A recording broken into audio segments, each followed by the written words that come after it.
좋은 아침입니다. 8월 20일 금요일 아침입니다. 오늘은 이제 한창 도서관 책을 꼽고 책 분류하고 이제 일을 시작한 우리 도서관에 앉아서 아침 묵상을 하겠습니다. 시편 6편을 먼저 읽겠습니다. 여호와여, 주의 분노로 나를 책망하지 마시오며 주의 진노로 나를 징계하지 마옵소서. 여호와여, 내가 수척하였사오니 내게 은혜를 베푸소서. 여호와여, 나의 뼈가 떨리오니 나를 고치소서. 나의 영혼도 매우 떨리나이다. 여호와여, 어느 때까지니까?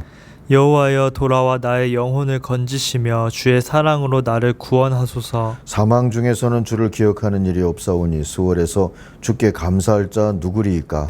내가 탄식함으로 피곤하여 밤마다 눈물로 내 침상을 띄우며 내 요를 적시나이다. 내 눈이 근심으로 말미암아 쇠하며 내 모든 대적으로 말미암아 어두워졌나이다. 악을 행하는 너희는 다 나를 떠나라. 여호와께서 내 울음소리를 들으셨도다. 여호와께서 내 간구를 들으셨으며 여호와께서 내 기도를 받으시리로다. 내 모든 원수들이 부끄러움을 당하고 심히 떨미어 갑자기 부끄러워 물러가리로다.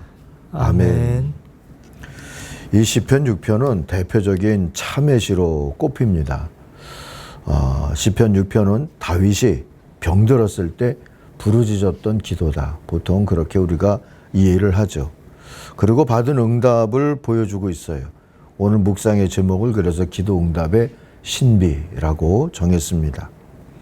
다윗이 어떤 병에 걸렸는지는 몰라도 죽음이 가깝다고 느낄 만큼 그 고통이 길고 또 깊었던 것 같아요. 그래서 2절과 3절 보니까 뼈도 떨렸고 영혼도 떨렸다, 이렇게 고백하죠. 뼈는 육체적 건강과 힘의 초소이고 동시에 감정의 초소로 히브리 사람들이 기억하고 있었어요. 그래서 뼈가 떨린다 하면 두렵다는 뜻이 되는 거죠. 두려움과 떨림이 내게 이르러서 모든 뼈마디가 흔들렸다 하고 욥도 탄식한 적이 있어요. 욥기 4장 14절을 참조해 보면 알 수 있습니다. 그만큼 육신뿐 아니라 감정적으로도 견디기 힘든 상태라는 뜻입니다. 6절을 보세요. 나는 탄식만 하다가 지치고 말았습니다. 밤마다 짓는 눈물로 침상을 띄우며 내 잠자리를 적십니다 했어요. 밤새 고통과 슬픔, 원망과 분노 같은 걸로 울었다, 이런 뜻일 수 있죠.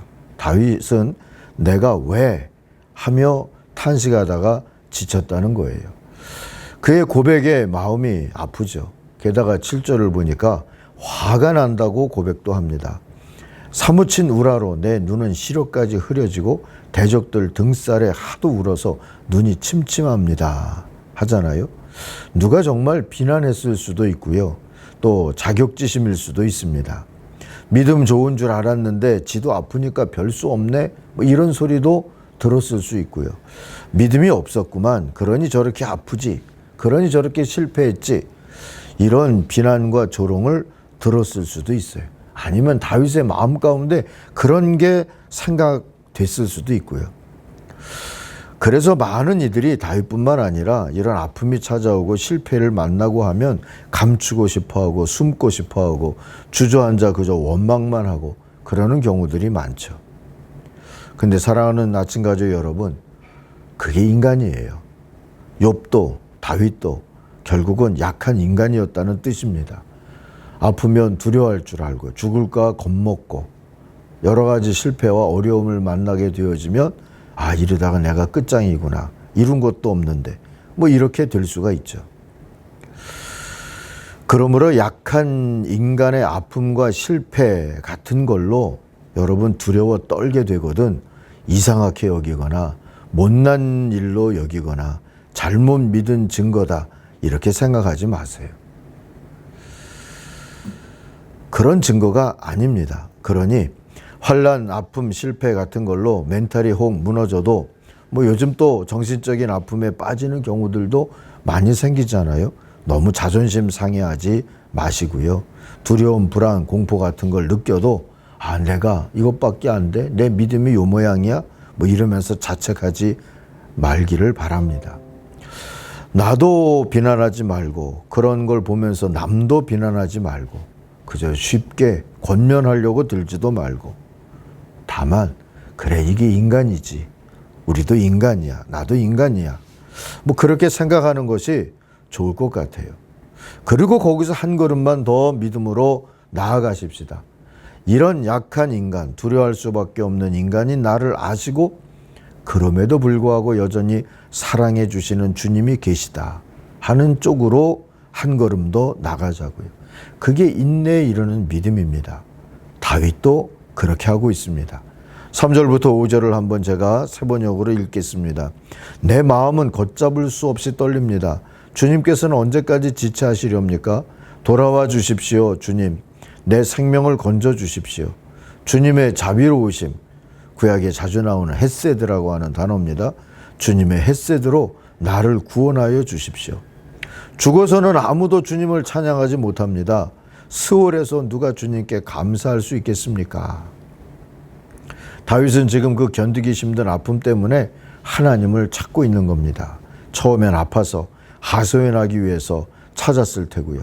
다음에는 하나님의 자비하심을 기억하면서 하나님을 찾았을 테고 그러다 보니 하나님을 찾아야 하는 또 하나의 이유가 생긴 겁니다. 결이 좀 다른 두려움이 생겼다 이렇게도 말할 수가 있어요. 그게 뭐냐 하면 내가 지금 하나님 앞에 있구나. 이런 나를 기억하시는 하나님이 계시는구나. 이런 생각으로 시작되는 두려움. 죽을까 하는 두려움, 망할까 하는 두려움보다 이런 존재론적인 두려움이 생기게 된 거죠. 그래서 회개의 마음이 생기는 겁니다. 이제는 회개하기 위해서 하나님을 찾게 되는 거예요. 다윗이 지금 겁내게 된 것은 아픔이나 죽음 자체가 아니라 그런 와중에 하나님과 관계가 단절되는 것. 다시 말하면 진짜 죽음을 겁내게 된 거죠. 회개도 못한 채 하나님으로부터 떨어져 나가는 이런 죽음을 경험한다면 이게 얼마나 두려운 일인가 이런 두려움이 생긴 거예요. 그래서 다윗의 기도가 정리가 됩니다. 돌아와 자비를 베풀어 주십시오. 아니 무엇보다도 주께 돌아온 저를 사하시고 받아주십시오. 제가 죽기 전에 내가 너를 안다. 내가 너를 사랑한다. 다시 한번 주님의 구원의 확신을 갖게 해주십시오. 하고 기도하게 된 거죠. 그런데 놀라운 건 눈물로 부르짖으며 회개하는 동안에 다른 두려움들을 다 이길 만큼 믿음이 커졌다는 믿음이 생겼다는 사실이에요. 그래서 그는 이제 하나님의 사랑을 의지하고 구원 은총 곧 회복에 대한 확신을 노래하기까지 된 거죠. 그게 8절 이하입니다. 악한 일을 하는 자들아 모두 다 내게서 물러가거라. 주님께서 내 울부짖는 소리를 들어주셨다. 9절이죠. 주님께서 내 탄원을 들어주셨다. 주님께서 내 기도를 받아주셨다. 10절입니다. 내 원수가 모두 수치를 당하고 벌벌 떠는구나. 낙담하여 황급히 물러가는구나. 근데 공동번역에는 이 마지막 낙담하여 황급히 물러가는구나 하는 구절을 창피하거든 어서들 물러가거라 하는 그런 이 질병이나 아니면 자책, 비웃음, 두려움 같은 것들에 대해서 이렇게 명령하듯 외치는 것으로 번역을 해 주었어요. 사랑하는 청가족 여러분, 세상이 알지 못하는 평화라는 게 바로 이런 것 아니겠습니까? 이것이 바로 회개 기도와 응답의 신비입니다. 이 신비한 은혜를 여러분도 알고 저도 알고 그 걸음을 기뻐하며 살게 되기를 간절히 바랍니다. 울만한 일이 있거든 두려운 일이 있거든 주님 앞에 엎드려서 오시고 그리고 한 걸음 더 나아가서 이런 약한 나를 아시는 하나님이 계시다. 그 하나님의 자비를 의지하고 하나님께 돌아와 회개하는 모습으로 하나님 앞에 나를 던지는 그런 기도의 자리를 만드실 수 있기를 바랍니다. 주님이 우리를 만져주시고 구원해 주실 줄 믿습니다. 기도하겠습니다. 오늘도 하나님 두려움 속에서 정말 하나님을 두려워할 줄 알게 되고 그래서 회개하는 이들을 주님 자비를 베푸시고 구원해 주옵소서. 특별히 질병과 실패로 인하여서 두렵게 되어진 성도들의 모습을 기억해 주시고 하나님이 기억해 주신다는 것을 기억하는 믿음을 저들에게도 허락해 주시옵소서. 주님 도와주시고 인도해 주옵소서. 예수님 이름으로 기도하옵나이다. 아멘. 하늘에 계신 우리 아버지, 아버지의 이름을 거룩하게 하시며 아버지의 나라가 오게 하시며 아버지의 뜻이 하늘에서와 같이 땅에서도 이루어지게 하소서. 오늘 우리에게 일용할 양식을 주시고 우리가 우리에게 잘못한 사람을 용서하여 준 것 같이 우리 죄를 용서하여 주시고 우리를 시험에 빠지지 않게 하시고 악에서 구하소서. 나라와 권능과 영광이 영원히 아버지의 것입니다.